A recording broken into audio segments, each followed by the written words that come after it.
ন্যূনতম 3 থেকে 4 বছর যেন এই নিবন্ধনের জন্য তাদের সক্রিয় কার্যক্রম থাকে, এটি যেন যাচাই বাছাই করা হয়। তো এটি ছিল আমাদের মূলত আজকের এই সামগ্রিক সংস্কার প্রস্তাবনা নিয়ে আমাদের বক্তব্য এবং বাস্তবায়ন।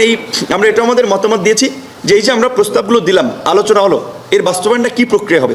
আমরা সেক্ষেত্রে বলেছি যে এটা যে জাতীয় ঐক্যমতের ভিত্তিতে এই সংস্কার প্রস্তাব নিয়ে একটা জাতীয় সনদ আপনার গৃহীত হবে, যেখানে সকল রাজনৈতিক দল, বিশেষ করে যারা এর সাথে জড়িত স্টেকহোল্ডার, তারা স্বাক্ষর করবে।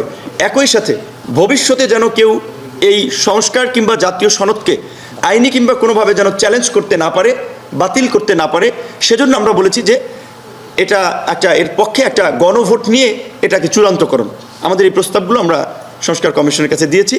আর কিছু বিষয়ে আলাপ আলোচনার জন্য তারা আমাদেরকে পুনঃবিবেচনার আমন্ত্রণ বা আহ্বান জানিয়েছে, সেটা আমরা ইনফরমালি তাদের কাছে পৌঁছে দেব। সংবিধান তো বাস্তবায়নের জন্য আমাদের কিছু সংবিধানের আপনার বলা চলে অনুচ্ছেদ আপনার সংশোধন করা হচ্ছে, যেমন 70 আগে যেটা ছিল ওইটা কিছু সংশোধনী হচ্ছে, আর ধরেন 2-1টা হয়তো কিছু নতুন সংযোজন হচ্ছে।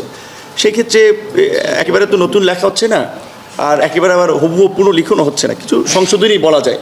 সো সেই জায়গা থেকে আমরা এটা গণভোটের মাধ্যমেই করার এবং শুধু আমরা সংবিধান না, যেহেতু বাংলাদেশের এই 50 বছরের ইতিহাসে এইটা একটা ঐতিহাসিক প্রেক্ষাপট এবং রাষ্ট্র সংস্কারের একটা বড় ধরনের প্রয়োজনীয়তা দেখা দিয়েছে এবং দলমত নির্বিশেষে সব মানুষ এটার সাথে একমত।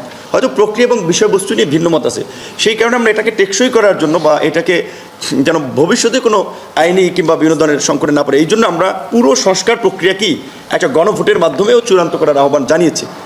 আর আরেকজন ভাই যেটা বলছিলেন যে সংবিধানের আপনার সংশোধনীটা পরবর্তীতে সংশোধনীটা কী প্রক্রিয়া হবে, বর্তমান প্রক্রিয়া না সংবিধান কমিশন গঠন করে। এখানে আমরা বলেছি যে সংবিধান যেহেতু পিপলস উইল, সেক্ষেত্রে রাজনৈতিক দলের পাশাপাশি আপনার জনগণের একটা সমর্থন প্রয়োজন। সেক্ষেত্রে আমরা পরবর্তী সংশোধনীর ক্ষেত্রে নির্বাচিত পার্লামেন্টের ক্ষেত্রে আমরা ওই 2/3 আপনার মতামতের পাশাপাশি আমরা কিছু গুরুত্বপূর্ণ সংশোধনীর জন্য সেই আর্টিকেলগুলো ফিক্স থাকবে, সেটা আলোচনার ভিত্তিতে ঠিক হবে। যেমন মৌলিক আমাদের অধিকারগুলো, মূলনীতিগুলো, এরকম প্রশ্নে গণভোট হবে। আর কিছু বিষয় যেটা পার্লামেন্ট সংশোধন করতে পারবে। আমাদের জায়গা থেকে বলেছি যে অন্যান্য দল এটা সবার সাথে একেবারেই এইখানে টু দ্য পয়েন্ট একমত হতে হবে, এখানে আংশিক বা দ্বিমত নিয়ে সুযোগ নেই। তো সেটা নিয়ে ফার্দার আলোচনার জন্য সুযোগ রাখা হয়েছে। না, এটা যেহেতু আপনার সাংবিধানিক নাম, বাংলাদেশের যে নাম বাংলাদেশ, মানে অনেক সময় দেখেছি মিডিয়াতে একটি বিভ্রান্তিকর নিউজ